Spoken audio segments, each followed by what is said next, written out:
Hello and welcome, social media practitioners. This is David, here to talk about the best practices in the post 2.0 web. We are currently live on YouTube, on Ustream, on YouNow, on StreamUp, on Periscope, on Meerkat, on Mixlr, and on Blab. For the very first time. Thank you all Blab watchers. I see you there, Pastor Hearn. I see you there, Raul. How's it going, Sir Jake Woodward? How's it going, guys? Thanks for tuning in and watching. This is so exciting. For the first time ever, this podcast is going to be a solo episode. I'm going to have a solo episode in this one, which is going to be really great. My preliminary episode 0 is the only other one so far that has not had a guest. I've had a guest every single time, which has been great. But now, finally, I get to dig deep and unpack some stuff about vanity URLs and domain names, some things that you might not have known before. All right, so I'm going to skip the feedback portion because I want to get right into the material here for now. And if you guys have any questions, ask them to me as I'm broadcasting, and they'll be available on this podcast for post-production. So please do, if you have a question, just type it in the comments, and I will gladly read it out. Thank you so much for watching. So today's topic is about vanity URLs, domain names, and other web address-related things. So first off, the first question to ask, in case you're not aware, is what is a vanity URL? So basically, when you make a social network, when you create a social network account, I should say, so I'll use Twitter as an example. You sign up with an email address, generally, a name, and a username, and a password, of course. And the username, depending on the social network, is very, very important. Not only is it your primary identifier, but it can sometimes be part of your web address for your profile. For example, if your name on Twitter is Joe Blow, not only will people have to use an @ symbol, @Joe Blow, to mention you, but your whole profile is reachable at twitter.com/Joe Blow. So your username can have multiple uses, and one of those is what's called your vanity URL. All right, now vanity URLs can be very helpful for a number of reasons. For one, it's easy to say those things out loud, right? Rather than saying, go on Twitter and search for Joe Blow. Just say, go to twitter.com/Joe Blow. There you are. And also as part of your brand, too. So if you look up on the address bar and you see like a website.com/ a bunch of random characters and numbers, that doesn't add to a cohesive brand presence. It dilutes it, and it's long ugly URLs. That's why bit.ly came out, Bitly, the service, because originally with Twitter, every character of the URL would count towards your 140 character limit. Now that's changed since it's about 21, 22 characters. But now Bitly is used for a lot of other things other than just shortening URLs. But people don't like long ugly URLs, so having a branded short vanity URL can be very, very important for doing stuff on social, right? Another thing, though, to consider is that applications now are becoming more standard rather than websites. So people will pull out their phones, open their mobile app, and search for your name these days. So you can't always say, go to this website / my name, because people are just going to use their mobile apps for the most part. It depends, though. Some people still use web proper, and it's always good to have a stable presence on the web. So, like I mentioned earlier about usernames, so some services, when you sign up for them, they'll take what you put in for your name field. So let's say I put David Kimball. They'll give me, based on the name I put in, a username, David Kimball. And then hopefully you can go in and edit it, and I'd add the V in the middle like I always do. But different services have different ways of handling how you get your own vanity URL. Sometimes services don't even let you have your own vanity URL. And that's due for a number of reasons. One, it's just not accessible on non-mobile. So the new thing now is lots of social networks are mobile only. Well, obviously there's backend on the web and all that, but I'm saying for consumers and for the users, it's primarily accessible in a mobile app. It's not available on the web browser. So you couldn't have a vanity URL. And then there's some services, for example, I'll use Vine. that was an example for Vine. It was just a mobile app, but then when they went to web, then they unlocked vanity URLs. So in order to get a vanity URL on Vine, for example, you have to have an account that's 30 days or older, like 30 days old or older, and then I think you have to have like a verified email on the account or something like that. Those are what's required to have your own vanity URL on Vine. So then you have vine.co, because that's their domain, / your username. So in my case, vine.co / David B. Kimball. Quick reminder to those watching on Meerkat, Periscope, or Blab, comment any question that you have for me. I'll be happy to answer it since I have no guests, finally. So I'm free to say whatever you guys want me to. So, but then there's another example with, for example, Google+. Google+ was, people complained for years. I think it released around 2011, I believe. And you had a profile URL, but it was literally a bunch of random string of characters and numbers, and it was terrible. You couldn't brand it or anything. But then later on, Google Plus rolled out like vanity profile URLs, and so what that looks like is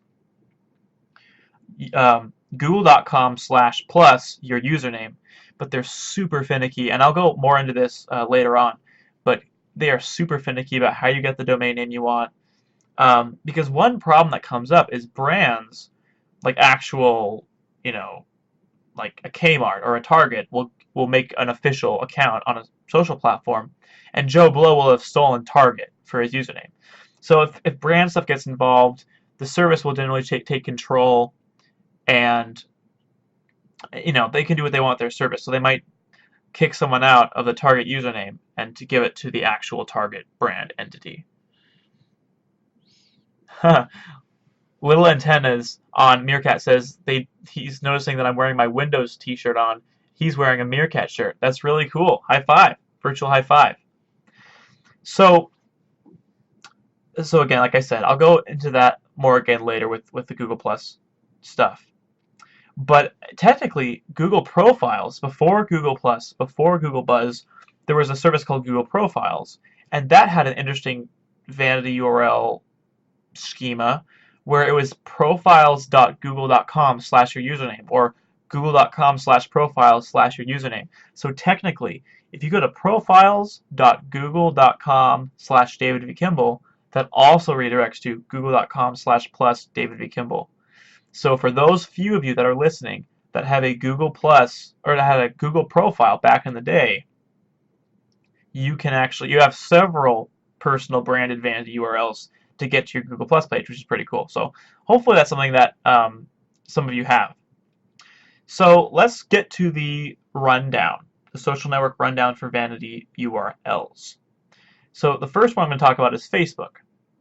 So Facebook rolled out vanity URLs probably about a year or two after I joined, 2008, 2009, I don't remember, somewhere around there. And then they released it as usernames. So you can go to facebook.com/usernames, I believe, and assign your personal profile a custom URL. And that's great because instead of facebook.com/profile ID equals bunch of random numbers, you have facebook.com/whatever you'd like. But there's a caveat. You can only change it twice total, and then it's solid. You can't change it at all. And that goes for pages and for personal profiles. And in the rules it says Facebook usernames are not transferable, but I personally have done it several times where I've taken a profile URL and moved it to a page URL and back. But of course, it's still with the limit of you can only change it twice. So you technically can transfer them.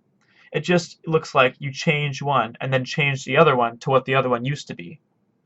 So I'll use an example. So let's say Joe Blow has facebook.com/Joe Blow, but then he wants to make a Facebook page. What he has to do is make a page, have it reach 25 likes. 25 likes is the bare minimum that you can change a username for a Facebook page.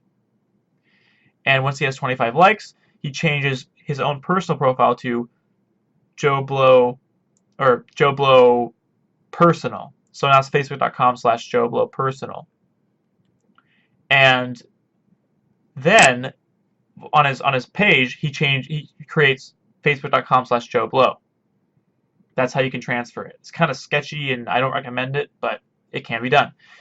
Ben, I can't pronounce your last name, on Blab says this is an interesting way to use Blab. I'm very glad you asked that question, or you made that comment rather, because I'm actually on 8 different streaming services simultaneously. I have Meerkat, I have Periscope, I have Ustream and StreamUp. I have all these services going on at the same time.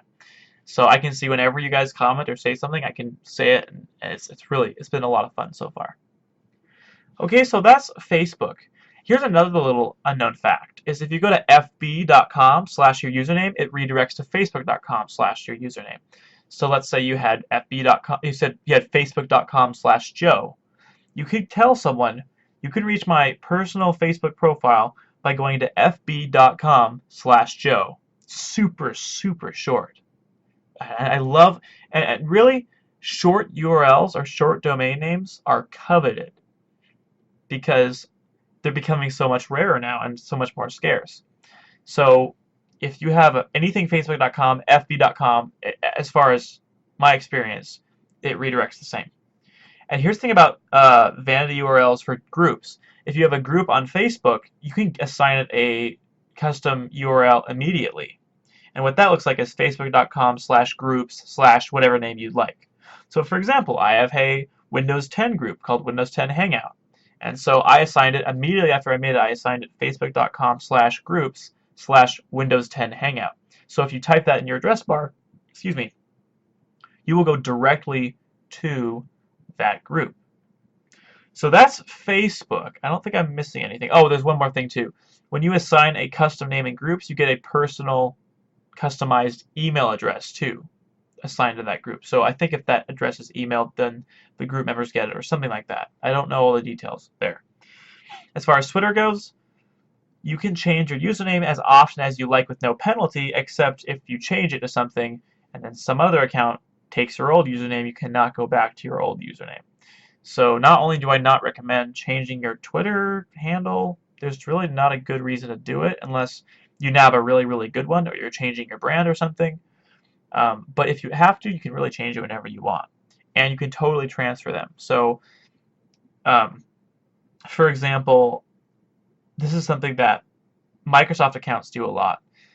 So let's say they're going through an entire rebranding of something. Let's use Windows Phone, for example. Microsoft took Windows Phone, the Twitter handle, and they changed the username to Lumia. But as soon as they did that, they made a new Twitter account called Windows Phone, so they could catch all the old users that are still mentioning Windows Phone, which is a very smart thing to do. So if you ever go through a process of rebranding, don't just change your username on Twitter, okay?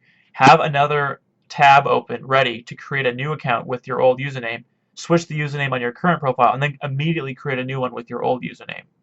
Because what'll happen is, this happened with my brother's account, for example. His original Twitter username was Donald64, but then he wanted to go through his own personal branding stuff, and he used Kimball Donald for his personal Twitter handle. Well, almost as soon as he did that, someone else grabbed Donald64, some random person. So luckily, he did it relatively early and didn't have a huge following. But if people try to mention him at Kimball or at Donald64, they'd be mentioning someone random and not him. So keep that in mind whenever you do a username change. There's often a lot involved. And that's another thing is Vanity URL. So no one does this, but let's say someone bookmarked twitter.com/Donald64. That's now a completely different profile. So that's something else to keep in mind. Be in control of your usernames because they can have effect on your vanity URL. Instagram, same way. You can change it as often as you like, and technically usernames are transferable. If you change one, you can use that old username on a different one. Same kind of thing with Twitter, though. You want to be really, really careful whenever you change your username. Raul has a question. My Twitter username is different from my Facebook and Google+. Is that a bad thing? My Facebook and Google+ is the same. So, excellent question, Raul. It definitely depends. It depends on the brand, and it depends on how you've been branding yourself so far. So, one thing I would suggest is if it's available, change your Twitter username to your Facebook and Google+ username, because consistency is so important in personal branding. And if you haven't marketed your Twitter username too much, you can sometimes get away with it. For example, if you on your business card you put your Twitter handle, well, that's going to be completely useless now. So be mindful of those type things. But if you can, get something personally branded that's somewhat short. I mean, as short as it can be, and make sure that it's consistent across everything you can. Now, people would argue if it's a new social network, grab the shortest name you can. So if you're the first one on Beam, for example, grab David, in my case. But here's the thing. There's a lot of social networks out there, and there's always going to be new startups. So my rationale is, yeah, David v. Kimball is more than double, triple the length, not triple, but more than double the length of David. But it's adding to my brand consistency. Yeah, I could go around and be like, yeah, my username is David on Beam. That's pretty cool. And it is really cool to have just like one short name as your username. But on the other hand, you do want to build your brand consistency.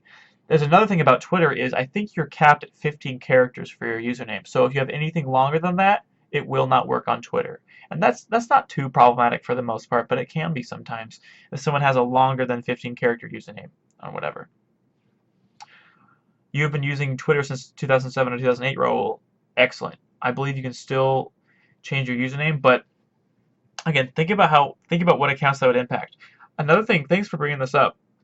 Go to Twitter and go to settings and go to applications and look at a list of all the applications that are connected to your Twitter account, and that might help you recall what applications that might affect if you do change your username. For the most part, connected applications are unaffected by a username change. So really, it's only if someone bookmarks your, on a browser, which people don't really do anymore so much. It doesn't really affect too much other things, but just be aware of those changes. LinkedIn. So with LinkedIn, you can change your vanity URL, but it's a little bit different and it's very out of the way. You have to go to edit profile, and then there's a weird place you click to change it. In fact, it's been so long, I don't remember even. They might have changed it. But anyway, it's not linkedin.com/your name. It's actually linkedin.com/in/your name, which, and that brings me to another point of discussion. It's funny because if you do a website.com/profile or a website.com/settings, you expect it to be a website function, like accessing your setting or accessing your profile.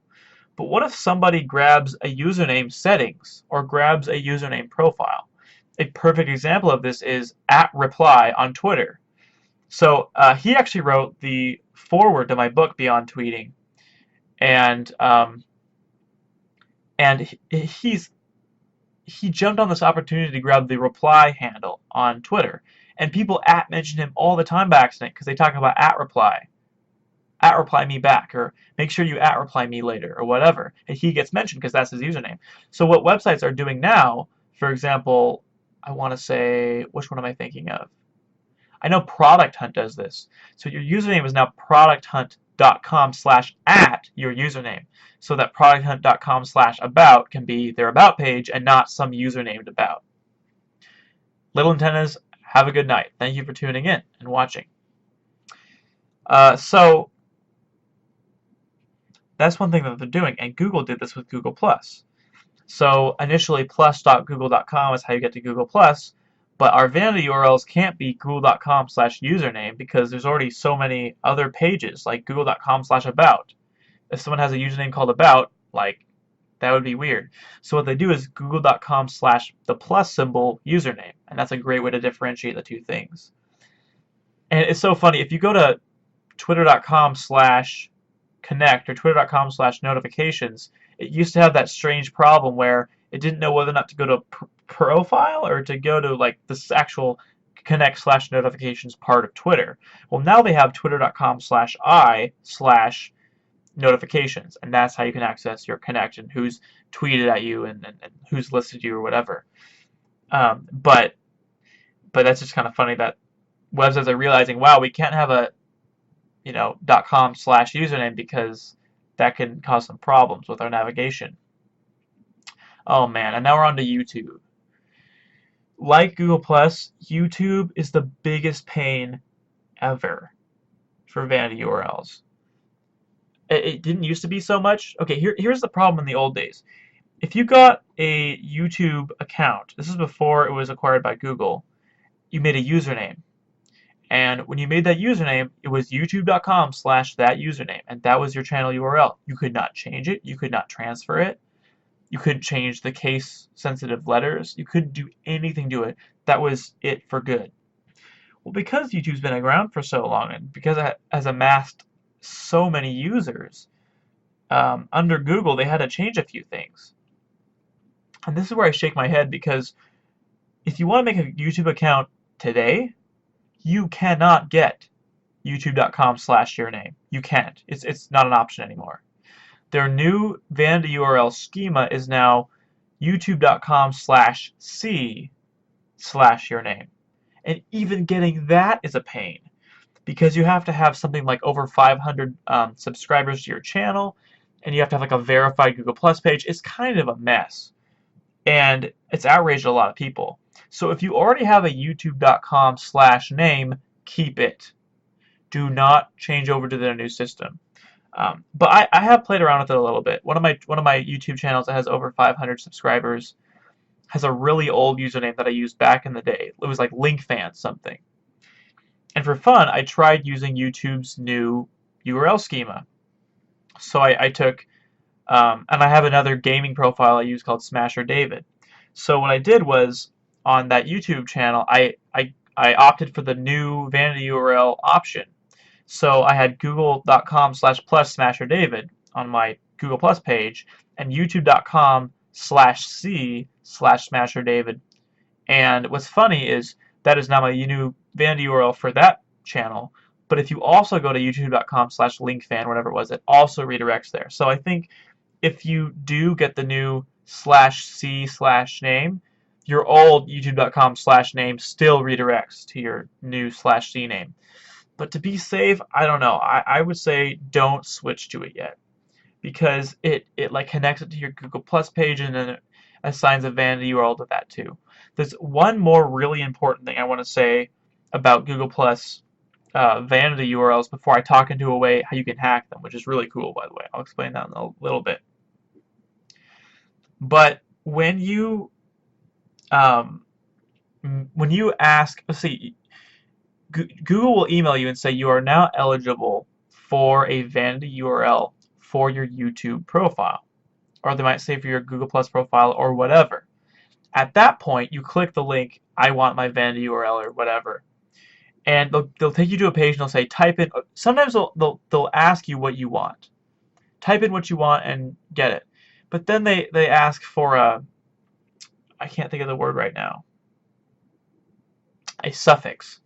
They ask you for a suffix, so it can't be your name. It has to be your name 1 or your name Z, or there has to be extra characters, and it's YouTube's way of saying, well, we want to make sure that verified accounts get their username, which I hate. I hate it how they do that, because it's the same on Google Plus.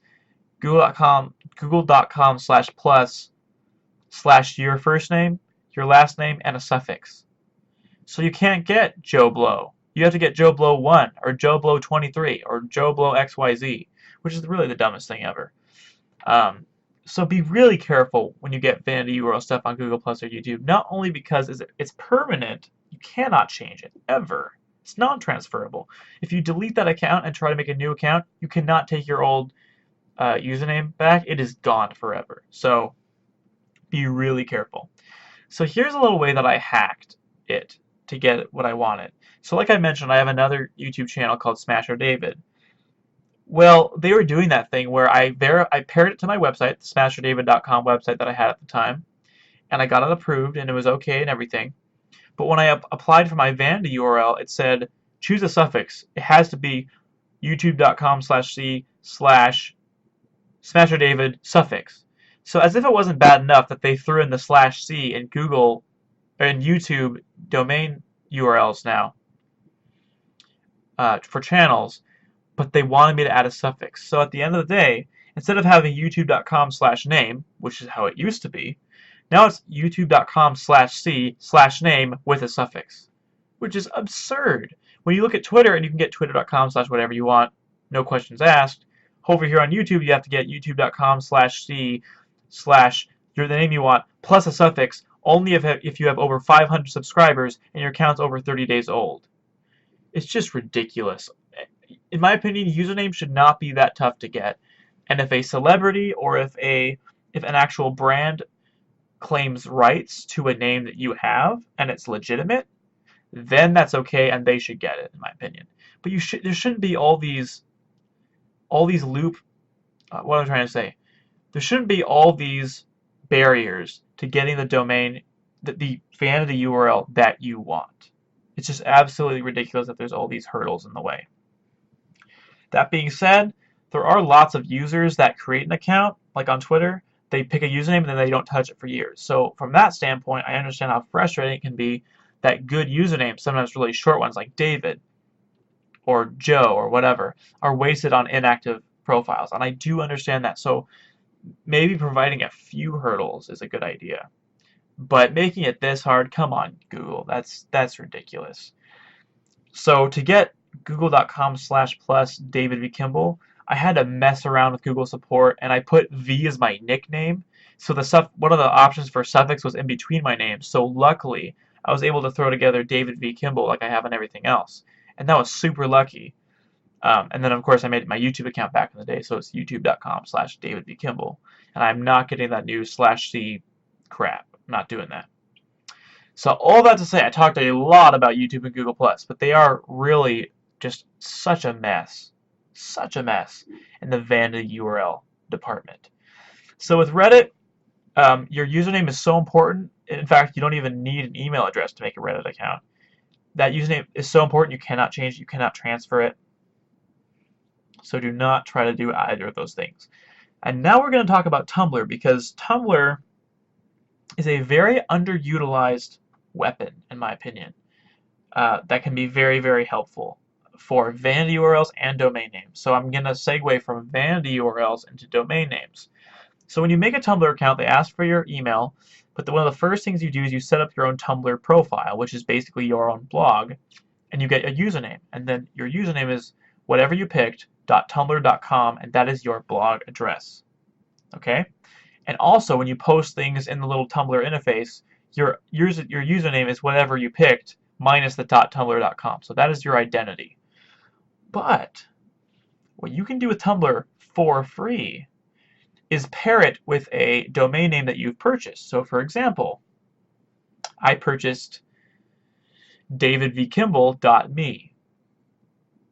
I also have davidvkimball.com, and I'll go into that later. But since I purchased davidvkimball.me, I pay, what, $12, $10 a year, or whatever it is for it, super cheap.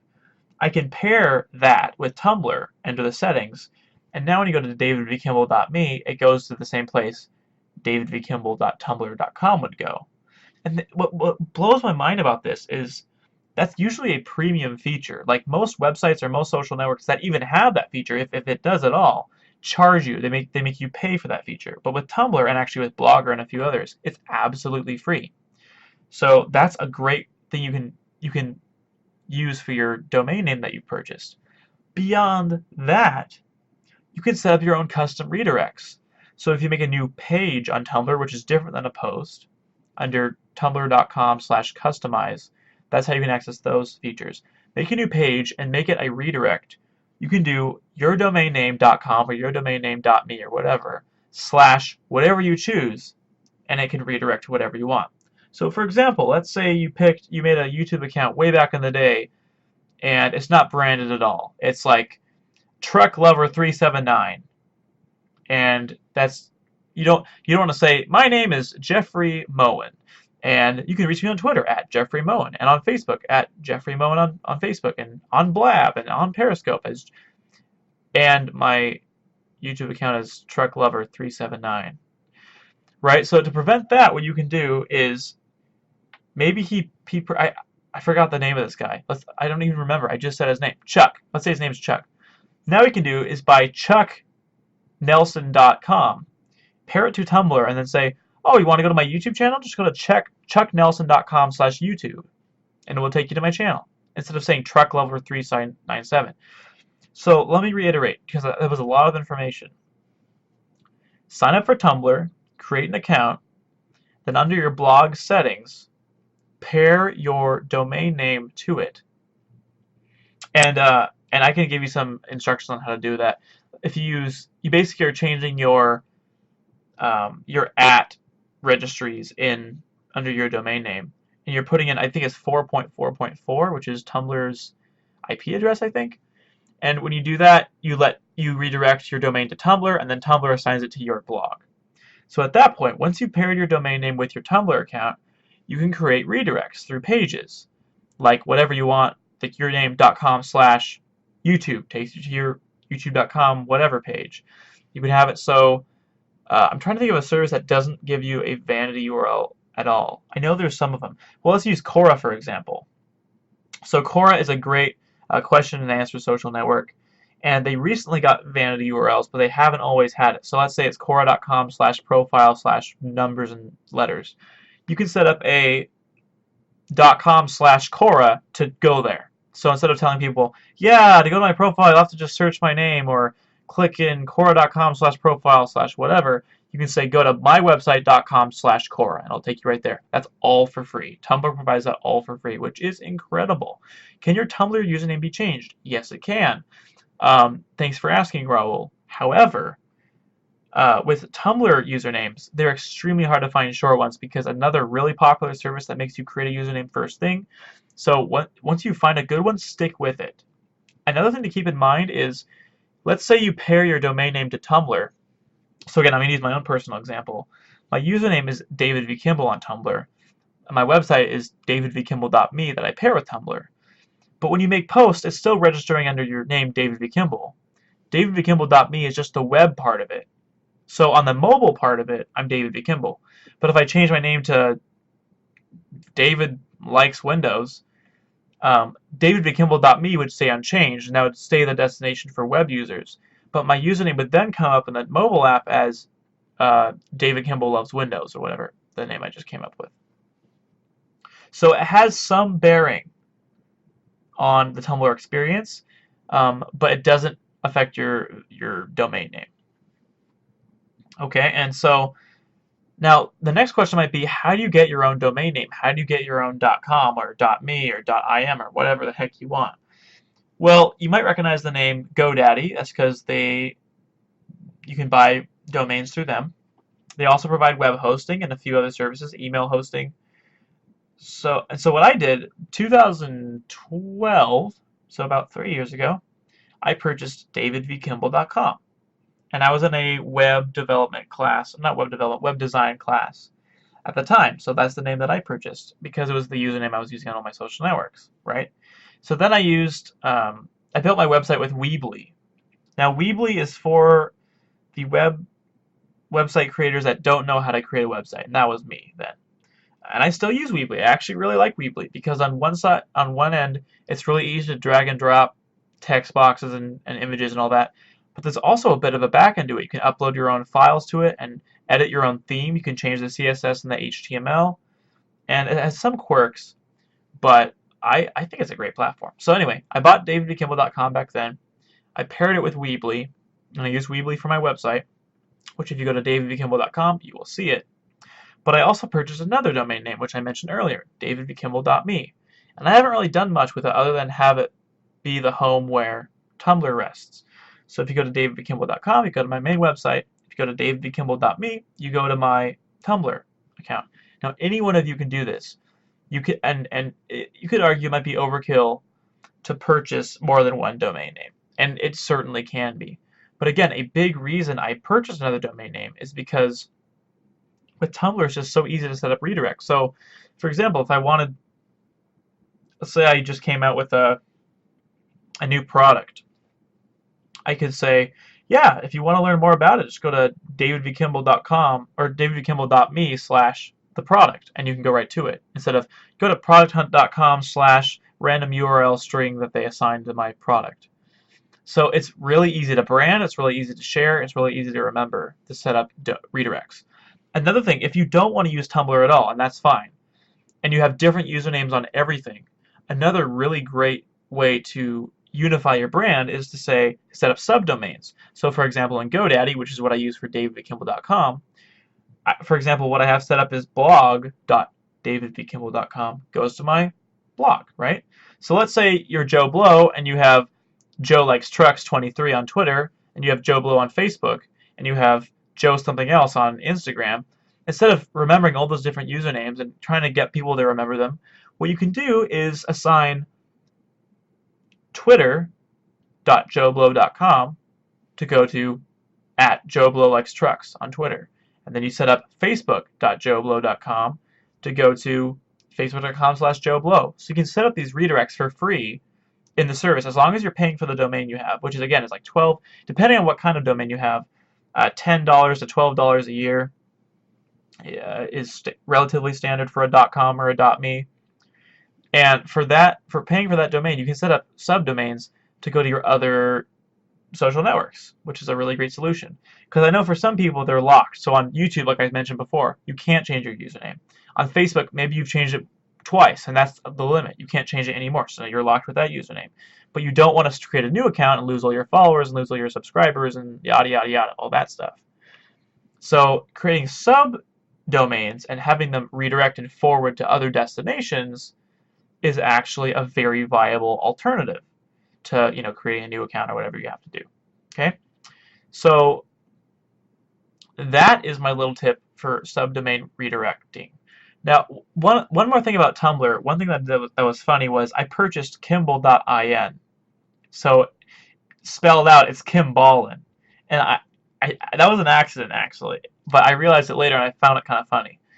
So if you go to Kimball.in, you'll come to a really bare bones website that has like a link to my book or link to my podcast or whatever, this podcast, and it's really bare bones. That's actually a Tumblr backend. And other than paying for Kimball.in, which is whatever, $15, $10 a year, whatever I pay, it's free. And what I've done with Tumblr is I changed the theme. I ripped out the blog part of it. I don't even know. I should probably check the Tumblr terms of use because maybe this is not even something you're supposed to do. But I just have a really simple page, and then I have Kimball.in/book that goes to my Beyond Tweeting book, and then Kimball.in/ Beyond Tweeting will go to this podcast, for example. So you can set up these little redirects, and it's really easy to remember. So I can tell someone, oh yeah, you want to go to my website? Go to Kimball.in/site, and you can go to my website or whatever I want to do. And then there's one more thing too. If you got your hands on a really, really short domain name, like I'm talking 7 characters total or less, which is considered short now, by the way. So, for example, I'll use myself as an example again. I also purchased dvdv.kim. Now, on one hand, you could look at this and call myself the most vain person in the world, and although it might sadly be true, really that's not why I'm buying all these domain names. Really, my own personal brand is just a placeholder to play around with stuff, and I'm not costing clients thousands of dollars for making their brand look bad or whatever. So I can use my own personal brand as sort of a guinea pig brand to play around with this stuff. And that's why I have all this stuff with my name in it. So I don't want to make it seem like, maybe I am egotistical. But I don't want to make it seem like that. Okay? So I have dvdv.kim. Again, super, super short. And what you can do with something like that is pair it with bit.ly. I mentioned bit.ly earlier. You can use bit.ly to shorten URLs that you share, but also track clicks. So let's say you posted a new article on your blog and you want to tweet it out. If you just tweet out the standard link, unless you look at like the Twitter analytics and find out how many opens your tweet got and stuff, you don't necessarily know how many times that link was clicked. And also if you share to Facebook, it's all mucked up and you can't always tell how many clicks you actually got. So if you use bit.ly, take that link to your blog post, paste it in bit.ly with your bit.ly account. It'll change it to a branded short domain, and you can share that out. The default is just bit.ly/ a bunch of random letters that's short. But if you purchase a domain name like dvdv.kim, which I did, for free, you can pair that with your bit.ly account. And then whenever you paste a URL that's really long and you want to track it, it'll shorten it. Not only will it shorten it, but it will assign it to your custom branded short URL, and you can track clicks on it. So what you might do is you might post a new article on your blog, copy the URL, open your bit.ly account, paste it in there. It'll brand it and shorten it for you and make it trackable. You copy that new URL, paste it on Twitter when you tweet out your new blog post, post it on Facebook when you post out your new Facebook blog post, put it in your Instagram profile, and after a week you can go to Bitly and look at the link that you shared, track how many times it's been clicked, find out where the sources are, see who else is sharing that link. And so with Bitly you have tons of great tools. And without a domain name it works fine too. You can just create an account and use the default Bitly short URL that they provide. Or you can buy your own domain name and make it a branded experience. So for example, if I wanted to share my blog post, it's on davidvkimball.com/blog, but if I want to get the permalink, so it'll be like davidvkimball.com/post/title of this blog post/date, or whatever the default string is. Copy that mess, paste it in Bitly. It'll create a dvdv.kim/ several numbers or letters, that's short. I can copy that URL and blast that, see how many people clicked it, see how many people interacted with it, etc.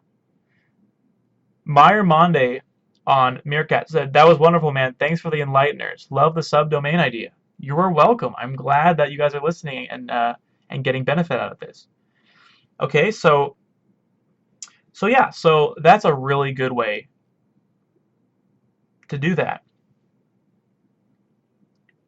I gotta tell you, it's really, really hard to focus and can be really distracting with like 7 different screens up of 7 different or 8 different services. It's really insane. but hopefully I'm doing an okay job. All right, so back to Bitly. So that's a huge advantage with Bitly. Also, if you know about IFTTT, which is if this then that, you can set up rules like every time you post on Instagram, automatically tweet out a link with the image natively posted. Because if you know, on Twitter, Instagram links don't show up as native images in the platform. So what's nice about IFTTT, if you make an account through that, you can set up a rule so that whenever you post a new Instagram image, tweet the image natively along with the tweet, which is really cool. But you can also connect your bit.ly account to your IFTTT account. So whenever you post a link with IFTTT, your bit.ly short URL, short domain name travels with you. So at the end of the day, you have Tumblr, you have bit.ly, you have IFTTT, and whatever service you use to buy the domain name, all connected, all for free, except for buying your domain name. You can have a branded experience where you can measure interaction at no cost, which is just unbelievable. So again, to briefly recap, with Tumblr, you can, so let's go back to just the bare basics of all what I'm saying. If you wanted to do just the minimum, you buy 2 domain names. You buy a personal .com or .me, and you buy a really, really short domain name that might have some strange ending, like .im or .in or .me, .to or whatever you want, or .io. And you use the personal branded one, the .com, the .me, for your Tumblr personal website. And then you take the other branded really, really short one and pair it with Bitly. And you can do that in GoDaddy, and there's instructions on how to do that. But once you do that, well, I have an idea. Let's do joeschmo.com and joe.schmo. Okay, there's no .schmo out there, but let's say that there was. What Joe Schmo can do is he can say, Tumblr is now joeschmo.com, and if I write a new book, I can do joeschmo.com/book, or if I, and that's something that's pretty common, or if I release a new blog post that I want to name it something, I can assign it to joeschmo.com/rant about the economy, or whatever. And that's redirecting to his blog post. In the meantime, you can have joe.schmo, and when he makes that new blog post, it gets tweeted out as, here's my new blog post about the economy, and they see a joe.schmo/characters and numbers. And that joe.schmo link is tracked, and you can see how many times people clicked it, from what sources, etc. with bit.ly. And then the automation gets powerful when you create rules, like when I post on Instagram using ifttt.com, push out a link from my Bitly account, which of course is joe.schmo whatever, and that happens automatically. And all that paired with Buffer, which is another free service you can use, you can schedule tweets and you can schedule posts. So again, this does seem like a whole lot in the beginning, and it's kind of a lot to wrap your mind around. But once you get this down once, it could become an automated process that's completely branded, that you can completely track, and it's so worth it. I can't explain how worth it is. Meyer Mondi. Okay, now I need a receipt that will let me manage everything in one platform and that keeps track of passwords too. Advice. That's an excellent question. Well, there's KeePass. I think KeePass is free for tracking passwords. There's also a lot of paid versions. There's OnePass. There's I'm blanking on the other one, but I actually don't use those services. I use my own special secret method that I'm not gonna share until I have more grasps on feeling confident I can share how I save my passwords without feeling like I'm compromising some security deal. But as far as the one service for everything, I have to say, if you connect your bit.ly account to Buffer and your IFTT account to Bitly, you make all those connections and you do it all appropriately, Buffer's kind of your one-stop shop in some cases, because you can post on Facebook, Twitter, and LinkedIn, and you can schedule tweets for later and put them in a queue, or you can post them immediately, and when you paste a link in Buffer, it'll change it to your branded short bit.ly URL automatically if you connect the accounts. And then if you share on Instagram, like you would just normally, but IFTTT will take care of the rest and post on Twitter and Facebook for you automatically in all the correct short URL ways that you want it to. But you know what, Meyer Mondi? I'm going to get back to you on a complete solution, because that's not a complete solution. But in my opinion, it's the closest thing we have so far. And again, there are tools you can purchase that have all those features into one, and you pay top dollar for those. I'm talking thousands of dollars. And I'm super cheap, and I'm into finding the most inexpensive or the most free ways to do things. That's another thing why I'm doing this podcast, is I'm finding each streaming service, your Meerkats, your Periscopes, your Blabs, that are free to use, and I'm using one page. So SoundCloud is what I'm paying for. That's it. And of course my domain name that I use, beyondtweeting.com. But with Beyond Tweeting and with this podcast, I use SoundCloud. I pay for that. Everything else is free. I'm not paying for anything else. But I'm still getting exposure on a bunch of different platforms to a bunch of different audiences for no cost. And I'm all into that. And so as much as I can share with you guys about the tips and the hacks and things that I've found, I hope they're beneficial to you. So now, unless you guys have any more questions for me, which now is a great time to ask your questions, by the way, it is now time for Ask David V. I ask questions, and you answer them, or vice versa sometimes. Like the answer to last episode's question, what is your live streaming social network of choice and why? And Vernon E.L. Smith, who is is the co-host on the other podcast I do called MS Mobile Show, who's actually on episode 1 of Beyond Tweeting. I recommend you listen to it. He cannot get enough of Blab. Blab.im is one of the new streaming services. What's up, Vernon? He got a little shout out. He's responding. So what we're using right now, one of the streaming services we're using now is called Blab, for those listening post-production, and it's a great service. I think we mentioned it last episode too with Scott Croucher. Raul was saying Blab is amazing. It totally is. Anyway, and it's quickly becoming one of my favorite video streaming services too. Like, don't get me wrong, I love Periscope and Meerkat and these other ones that I'm using, but Blab's gotten really big, and I'm really excited to see where it goes. It's just so easy and just works so well. So anyway, enough talking about Blab on Blab. I told him I wouldn't do that for too long. The question of this episode is, do you use a bit.ly account, a bit.ly account, and why or how? How do you use it? So to recap, do you use a bit.ly account and how do you use it? If you would like to answer that question, you can either throw it in the comments now, or you can tweet me with the hashtag AskDavidV, or post on Instagram with your answer. The social network of the day is Tumblr. Now, I did go quite into depth about Tumblr, but beyond just using it as a slave to redirect to other things, which is only a tiny sliver of what its potential is. Tumblr is an amazing microblogging platform. You can if you do it right and you know the Tumblr community correctly, you can create viral content relatively easily if you have a good following with images. Images and text are the two things that get the most shares, what I find, but you can also share videos, you can share audio, you can share something in a chat format, and I've used Tumblr for a while now, and it's just a great platform. I really enjoy it. It has enough wow, I can't talk right now. You can customize it enough to feel like it's yours, but it also is pretty streamlined. It has a good streamlined mobile experience.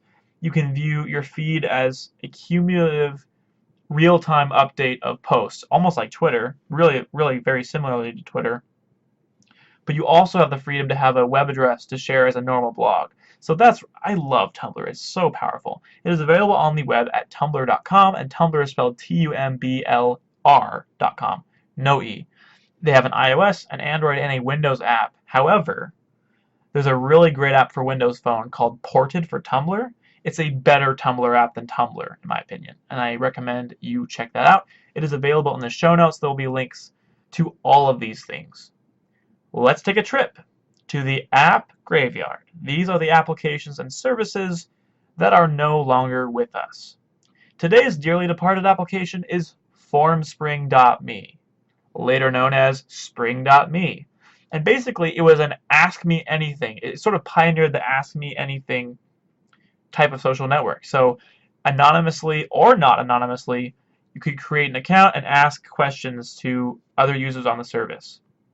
And actually, it got in a lot of trouble and a lot of controversy, as some of these other social networks are too, that are the Ask Me Anything variety.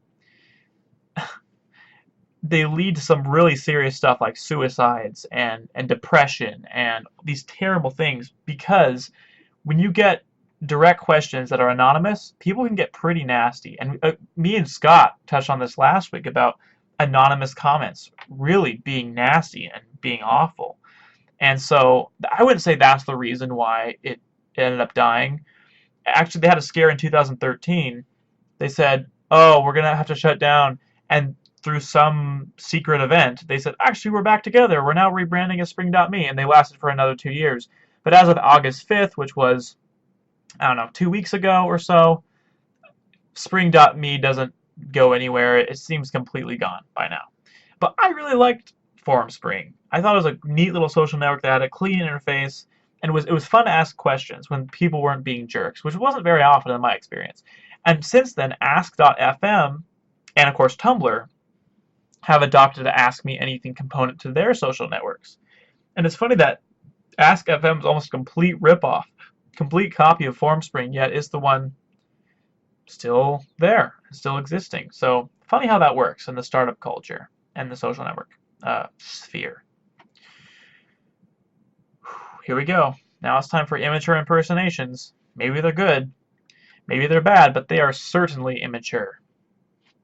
This impersonation is going to be Chris Pirillo, and those of you in the tech world and the YouTube world will know this guy. And you know what? Here's my impersonation of him. Here goes nothing. Hello world, I'm Chris Pirillo, and you've tuned into another exciting edition of the Locker Room Daily Report, or TLDR for short, your source not just for the news, but for answers you can use. Like an answer to the question, why hasn't everyone subscribed to David Kimball's podcast yet? Like, honestly, it's a good podcast. But if it's not your thing, that's okay. Because just because I enjoy something doesn't necessarily mean that you'll enjoy it too. I have to say, I've had better days of impersonation. I feel like tomorrow, if I impersonated Chris, it'd be better. This one was off for me, because I've definitely impersonated him better. But speaking of Chris, Vlogger Fair is this weekend, or next weekend, in Seattle. So do go to that. You'll be able to meet me if you're a listener and you happen to be in the Seattle area. And you'll be able to meet me. That's like the least exciting part, meeting me. There's going to be tons of great YouTube celebrities there. There's going to be lots of vloggers from a variety of platforms. And so it's going to be a lot of fun. And Chris Pirillo is the guy that runs that. And I actually went to the very first Vlogger Fair a few years ago. and it was a lot of fun. So I'm excited to go again. This will be my second Blogger Fair event, so hopefully I'll see some of you guys there.